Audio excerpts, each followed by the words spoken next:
welcome to Music Theory with Skylar. Today we're going to be branching off from our triad unit and learning about the seventh chords and their inversions, like last time. So this is probably one of the most difficult concepts you're going to need to understand, and this is mostly for the jazz people. But seventh chords are just like triads. They have major, minor, augmented, and diminished quality. And in this packet, I didn't exactly talk about the augmented triads, but in the middle of this video, I am going to be talking about them since that's what we are covering in jazz band. Alrighty, so let's just get started with it. So to create a major seventh chord, let's take the key of C, for example. We're just going to take the 1, 3, 5, the triad, and just add the seventh on top. Very straightforward. This is how you create a major seventh chord. So let's start talking about the weirder versions. So here's a really important concept when it comes to seventh chords, is thinking about the two parts of a seventh chord, the triad and the seventh chord. These are two completely different things. Well, not exactly completely different, but you want to think of them as separate things because both of these things influence the quality of a seventh chord. So let's take our first type of seventh chord, the major minor seventh, or as we call it in jazz, the dominant seventh. And that's how I'm mostly going to refer to it, and that's how I usually just refer to it when I'm talking about it, when I'm discussing music theory. But as I mentioned, there are two parts to this chord. So let's look at that. So we have, if we were to take the major seventh chord, what we're going to do is we have major minor, so that tells us exactly how we want to spell out this chord. So if we take the major seventh, C, E, G, B, we're going to keep a major triad. So C, E, G is the major triad, and we're going to make a minor seventh. So that just means I'm going to lower this B by a half step to B flat. So that is how you create a dominant seventh chord. Let's take a look at an example in the key of A. If we have A, so A has 3 sharps in it, so we have the major seventh chord for in the key of A would be A, C sharp, E, G sharp. So what I did, so to make a dominant seventh chord, what I'm going to do is keep this major triad, A, C sharp, E, and I'm just going to lower that seventh from G sharp to G. So here we have the A dominant seventh chord. I give an example in F as well. F, A, C, major triad, and E flat was lowered from E, which is usually in the key of F. Make sense? Let's move on to minor seventh chords. So another way you could think about the minor seventh is a minor minor seventh. What that's telling you is the quality of the triad and the seventh. So if we keep in mind what we said about these two parts, the seventh and the triad, we have a minor triad right here and a minor seventh. So if we break that down, we have C, so the major seventh chord would be C, E, G, B. If I'm making this a minor triad, we have C, E flat, G, and then and to make a minor seventh, I lowered this B to a B flat.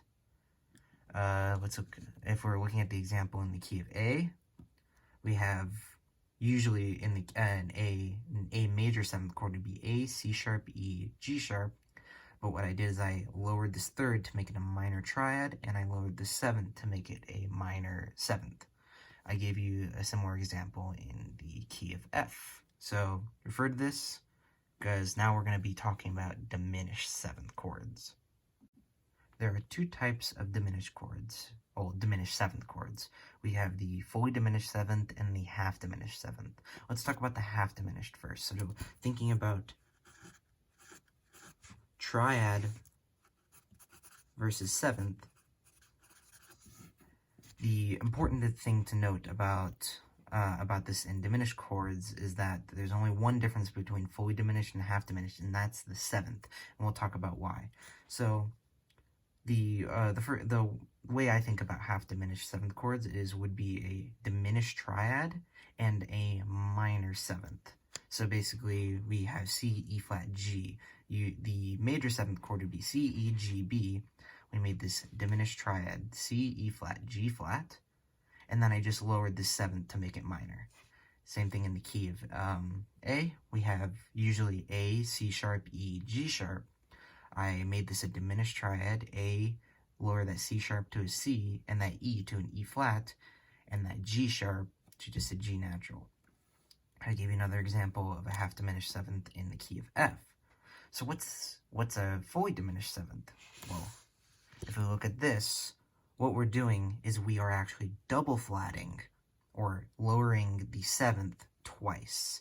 So similarly to the half diminished seventh, we have that diminished triad, as you can see here, diminished C, E flat, G flat, but we're taking this B and we're double flatting it to make it B double flat. But this doesn't mean that it's always going to be double flat. It just means that we're lowering it twice. So if we're looking at an example in the key of A, again, usually A, C sharp, E, G sharp, but we have this diminished triad, and this G sharp used to be, well, G sharp, and so we lowered it once to G, and again to G flat. So it's not always going to be double flat. It just means you lowered it twice. So say we had a double sharp, then you would actually just end up with a natural. But let's not get too complicated about that. So as promised, we're going to go over the two main augmented seventh chords that we talk about mainly in jazz. So the two that we're talking about is the augmented major and the augmented seventh. And so what you'll commonly see it referred to as the augmented seventh, but this should be named as the augmented minor seventh, and we'll get to why in a second. But first, the augmented major. So we're thinking about triad versus seventh here. So this tells us what we want. We want an augmented triad, and we want a major seventh. So if I were to do this in the key of C, we have C, E, G, B. So this is our major seventh, and so we want an augmented triad. And to do that, we would raise that fifth to a G sharp, and we just want a major seventh. So this B stays unchanged. So that's how you make an augmented major seventh. If we were to do this in the key of A, we would have A, C sharp, E, G sharp. If I wanted to make this an augmented major seventh, I would augment that triad and make this an E sharp, and this G sharp remains unchanged. So it's a very simple process. Let's talk about augmented minor. So again, this is usually referred to as the augmented seventh, but remember, based on this triad versus seventh, we want to make an augmented triad and a minor seventh. So in that way, this is the only seventh chord that you might see that will have a raised and a lowered note in the chord, and that makes this a very confusing chord. But let's try it together. So if we have C, E, G, B, this is our major seventh chord. We want to make an augmented triad, so we're going to raise that G to a G sharp, and we want a minor seventh, so we want B flat. It may look really weird, but that's how you write this out. Let's try it in the key of A. So if we have A, C sharp, E, G sharp, the way we make this is we make this an augmented triad, so we're going to have that E sharp, and if we wanted to make this an augmented minor, we would need to lower that seventh, not from a G sharp to a flat, but from a sharp to a natural. So this is how you make an augmented minor seventh in the key of A. So finally, let's talk about seventh chord inversions. So if you remember from the triad lesson, inversions are just spelling out the same chord, but rearranging the notes. So if you're not too familiar with that, you might want to refer to that before diving into the different inversions for seventh chords. But so what I've done here is I've spelled out a C minor seventh chord just because, and we're just going to do the 3 inversions for seventh chords on this chord that I spelled out. So root position is just, or what we like to call in AP Music Theory, snowman position, is just all the notes stacked on top of each other like we've been talking about this entire lesson. First inversion is where, if you remember in the triad lesson, we take the bottom note up an octave. So now this is the same chord, but now it's spelled out E flat, G, B flat, C. Then for second inversion, we take this E flat on the bottom of the first inversion and we bring it up an octave. So now it's the same, I'm going to keep on emphasizing, this is the same chord, but now it's just spelled out G, B flat, C, E flat. So, and then for third inversion, now that we have a seventh chord, we have enough notes to do a third inversion. So what we're going to do is we're going to take that bottom G and we're going to raise it up an octave. So now we have the same chords spelled out, B flat, C, E flat, G. Alrighty, I have a fun little try it out yourself.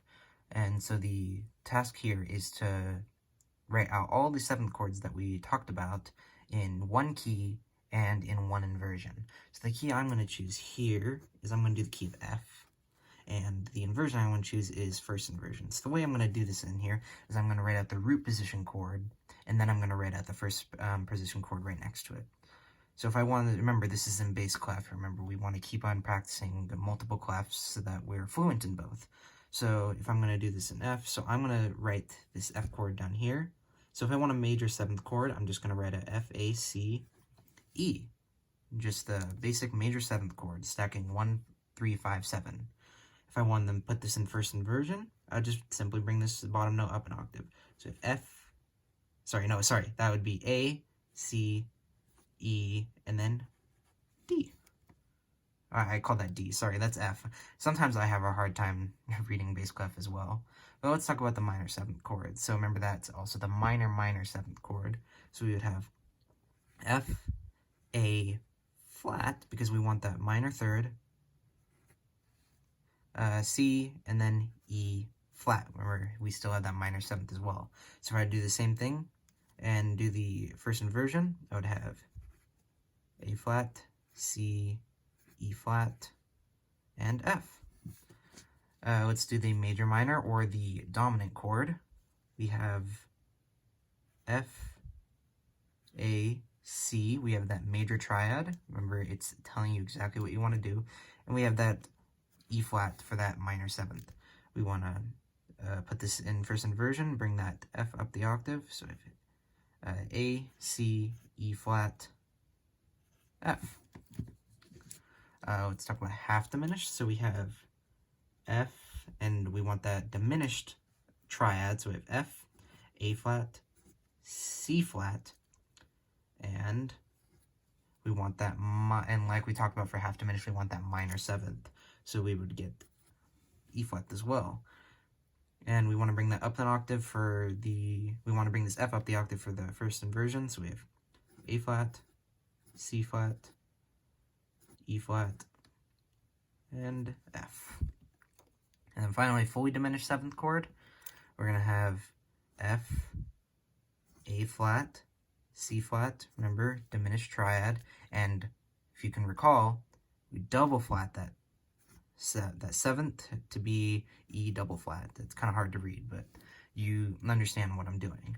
And then for the first inversion, we just bring this F up the octave. So we have A flat, C flat, E double flat, and F.